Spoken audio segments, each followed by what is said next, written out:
This is WJTV News Channel 12 at 6. Concentration camps. People mostly associate the term with Nazi Germany, but historians say it's true. They also existed in America. During the Civil War, authorities in Natchez, Mississippi forced tens of thousands of freed slaves into camps built in what's known as the Devil's Punch Bowl. Jacob Kittelstadt explores this forgotten history this Mystery Monday. Untouched fruit falls to the ground near the banks of the Mississippi River.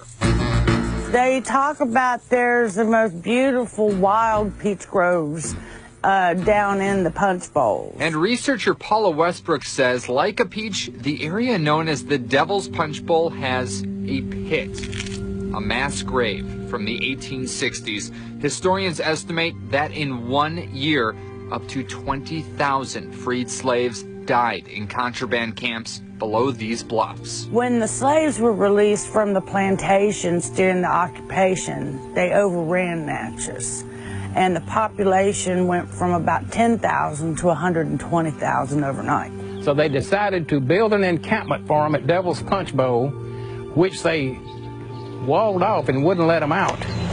Don Estes is the former director of the Natchez City Cemetery. I just put my own tombstone right there. You see Estes? Learning history's been his life. He says Union troops ordered recaptured black men to perform hard labor. Straight down right here. While women and children were all but left to die in the 3 Punch Bowl prisons. Disease broke out among them, smallpox being the main one, and thousands died. They were begging to get out. Turn me loose and I'll go home back to the plantation, anywhere but there.